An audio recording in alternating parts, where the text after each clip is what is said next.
¿Qué tal? En este video hablaremos sobre hábitos de alimentación saludable porque influyen mucho en la nutrición, la selectividad de Andrés, pero también porque dentro del autismo hay dos problemas de los cuales más o menos Andrés presenta algunos síntomas, digamos, que son la selectividad alimentaria y la ingesta compulsiva. Entonces en este video explicaremos muy brevemente cómo es que él presenta estos síntomas, digamos, cómo regular esto según lo que hemos probado, leído, nos han aconsejado en cursos o en otras, no sé, otras personas, etcétera, para que quien tiene alguna relación donde come con Andrés, ¿no? La familia, los amigos, etcétera, sepa un poco cómo regulamos esto y por qué es tan importante para nosotros el respeto a estas reglas. El primer aspecto importante es que está sabido que comemos de grandes como lo hicimos de niños en general y que corregir hábitos de alimentación de grandes es mucho peor. A mí misma me pasa con el agua, ¿no? No tomo agua porque no me enseñaron, o hay gente que no desayuna porque no le enseñaron, o gente que tiende a comer mucho, cosas muy grasosas, etc. Incluso se sabe por cultura que las culturas mediterráneas, bueno, tienen menos problemas de obesidad, diabetes, etc. Entonces esto es muy importante para nosotros, sobre todo porque hay aspectos de alimentación que hay que cuidar mucho en el autismo y es muy serio para el desarrollo de Andrés que cómo come. Otro aspecto muy importante es la relación entre nutrición y estado de ánimo. También esto, además de que es cultura general, pero nosotros lo hemos visto específicamente en Andrés, es de acuerdo a cómo come, varía su estado de ánimo, y eso en un niño con autismo varía mucho la calidad de vida del niño y de la familia. Entonces es muy importante evitar la gran cantidad de azúcares, gran cantidad de chocolate, porque esto ocasiona, por ejemplo, que no pueda dormir bien o que esté todavía más ansioso, impulsivo, etc. Igualmente, cuando come de manera rutinaria, en el sentido de que come a horas específicas, que come variado, que toma suficiente agua, pues va al baño con regularidad. Si no ha comido bien, ha comido fibra, ha tomado agua, no va al baño con regularidad y empiezan problemas de control de esfínteres. Entonces, realmente, para nosotros cuidar la calidad, la cantidad y la variedad de lo que come es muy importante. Y otro tema, bueno, es la relación del sistema digestivo en cuanto a la función cerebral. Mientras hay mucha discusión si la alimentación con gluten implica o no beneficios para los niños con autismo, nosotros la probamos algún tiempo y no nos dimos cuenta de grandes diferencias, pero sí que relacionado con lo anterior creemos que algo influye, y hay investigaciones no específicas de autismo, solo de autismo, que sí relacionan el funcionamiento intestinal con el funcionamiento cerebral. Entonces se habla de probióticos y prebióticos para los niños con autismo, la importancia de que coman pescado, omega 3, almendras, etc.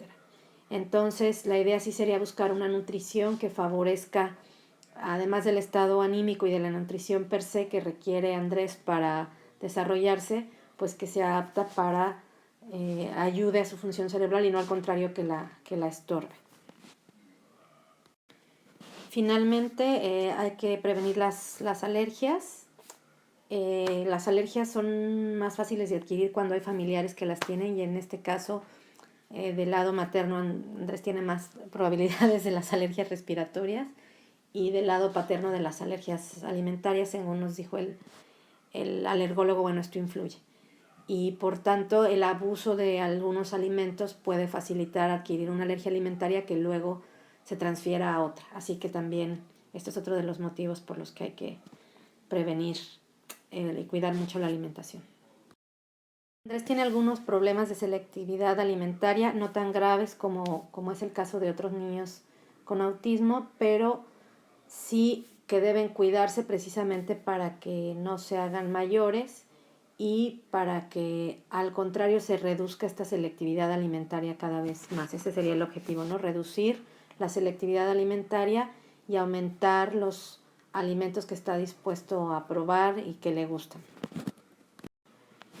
Y bueno, es importante explicar muy brevemente que la razón por la que en general los niños con autismo tienen selectividad alimentaria depende de la hipersensibilidad sensorial en parte. Y esto tiene que ver con cómo perciben las sensaciones de texturas o los sabores, y por tanto que no les gustan esas sensaciones, ¿no? Y eso ocasiona que no estén dispuestos a probar cierto tipo de alimento por su sabor, su olor o sobre todo su consistencia y su textura. Pero bueno, también hay otra cuestión que es la inflexibilidad, que tiene que ver, también es parte de la condición, como con no aceptar cosas nuevas de manera tan sencilla. Y bueno, como en los casos de todos los niños, pues cuando somos niños no queremos probar casi ninguna verdura, etcétera. Es decir, esto no parece ser muy diferente, pero si no ponemos cuidado y creemos simplemente que Andrés no quiere comer esto, es otro niño, nunca comería muchas cosas, porque ahora ya, aún con bastante esfuerzo, come alimentos limitados. Entonces es muy importante irlo exponiendo, invitando y motivando a que coma diferentes alimentos. Poner solo esto como ejemplo es una de las cosas que usamos con Andrés para que vaya aprendiendo vocabulario, pero aquí lo que podemos ver es todo esto. Hace un tiempo, entre otras muchas otras cosas, comía esto, y de repente ya le dio un tiempo por no querer comer nada de pollo. Dejó de comer pollo por alrededor de, no sé, 7 meses, y al igual que todo el resto de las carnes. Solo comía, por ejemplo, pescado. Después ya no quería, bueno, después volvió a comer carne y después no quería comer pasta ni arroz. Ahora está volviendo a comer pasta, pero por ejemplo no ha vuelto a comer coliflor, y ahora la única verdura que acepta es el brócoli. Entonces, dentro de todo podemos ver que de todos los grupos come, y no es algo tan grave, pero no podemos quedarnos con que coma solo brócoli de las verduras, por poner un ejemplo. En otros casos nos hemos enterado de niños que comen solo papas, etc. Entonces, pero sí hay, Andrés, algunas cosas que come, que por él comería solo eso. Son como, lo que sí nos hemos dado cuenta es que son como modas, le llamamos, que le pasan con todo lo demás. Es decir, le da muchas veces por una sola aplicación, un solo libro, una sola imagen dentro de ese libro, una sola comida, y por eso hemos descubierto que esto no tiene que ver solo con lo sensorial, aunque a veces cuando está comiendo tiende muchísimo a tocar las cosas y a hacer cara de asco antes de probarlas, y por eso no las prueba. Entonces es una combinación de ambas cosas. Bueno, ahora hablaremos un poco de algunas estrategias para esto de la selectividad alimentaria, que vienen de lecturas que hemos hecho, ejemplos, mamás que nos han contado cosas, o dos cursos diferentes con diferentes especialistas que han tratado este tema. Y uno de ellos sería exponer al niño a las diferentes comidas.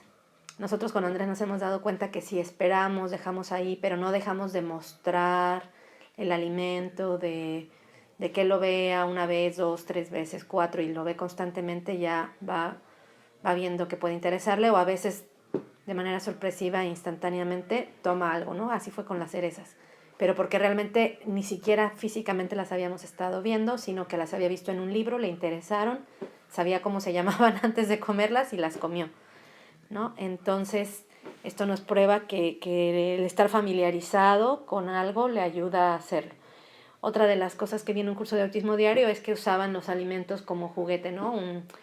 Un pedazo de ejote como si fuera una espadita, o esto de hacer animales con los alimentos, porque así ya no obligas a comer, sino que a tocar, a explorar, y yo creo que la exploración es fundamental. Entonces podríamos concluir que las estrategias para manejar esto es no dejar de exponer a Andrés, dejarlo explorar comidas también a través del juego, en libros, en imágenes, que son muy útiles para que él se anime a probar otras cosas. La ingesta compulsiva es comer mucho en general o comer mucho de algunos alimentos, comer constantemente. Y esto es común en muchos niños con autismo. Es importante evitarlo cuando de repente pensamos, pero Andrés no come tanto o no es tan grave. Nuestro problema podría ser que no es ahora, pero puede ser en el futuro cuando los niños son más grandes. Ya se ha visto esto, ¿no? Que esto puede aumentar. Ahora, ¿por qué las razones para que haya ingesta compulsiva en el autismo? Bueno, y igualmente por lo leído, lo aprendido en cursos, las observaciones, tiene que ver como uno de los aspectos con la hiposensibilidad sensorial. Es decir, por ejemplo, a Andrés le gusta mucho comer constantemente objetos crocantes como tostadas, cereales o cosas como chiclets, ¿no? Bueno, las pasas o cosas que tienen cierto tipo de textura o de sensación al mascar. Y pues cumplen una función sensorial como otras estimulaciones que tiene por problemas de desintegración sensorial. Otra sí parece ser la ansiedad, es decir, una manera de controlar los nervios, como le pasa a cualquier otra persona. Es como al no tener todavía tal vez tantos recursos para manejar sus emociones, o me pasa a mí misma, bueno, de ansiedad tiende a comer, ¿no? O de aburrimiento también tiende a comer. Si está, nos hemos dado cuenta, si está más aburrido en casa, tiende a buscar más comida, por ejemplo, y por tanto es el lugar donde más busca estar en la cocina comiendo. Bueno, y mientras es cuando misma se llama ingesta compulsiva, que es como esta cuestión que tiene que ver más bien con un tipo de pensamiento, que es como en el autismo de repetición, que le llamo yo modas, ¿no? De hacer lo mismo muchas veces, que no solo se da con la alimentación. Entonces, yo creo que todo tiene que ver, pero hablaremos ahora de alguna estrategia que nos ha funcionado, no es la única. Debe ir acompañada de límites, de no tener demasiadas cosas en la cocina. Bueno, ya hablaremos un poco. Estoy improvisando, entonces hablaremos de esto. Bueno, una de las estrategias que más nos ha funcionado, aunque requiere mucha paciencia y honestamente no siempre la hacemos, es hacer esto, ¿no? Estas son algunas de las cosas que le gustan a Andrés, y entonces la idea sería cerrarlas en botes que tengan sus nombres, por un lado, para que vaya aprendiendo. Por otro lado, se vuelve un ejercicio de comunicación, ¿no? Abrir, y en vez de darle, que tenga que hacer un esfuerzo y pedir que quiere, ¿no? Que tenga que elegir, pensar y esforzarse. Y luego, además de volverlo un ejercicio de comunicación, se puede volver un ejercicio de motricidad, por ejemplo, que nos tenga que ayudar a abrir el bote. Y finalmente, esto ayuda a moderar la cantidad, ¿no? Que él saque con su mano 1, 2 o 3, que también es un ejercicio de motricidad, o que nos tenga que pedir ayuda y le demos solo 3. Yo últimamente he recurrido a esconderle el bote como juego, no como, sino lo cambio de lugar y entonces lo hago un ejercicio de atención.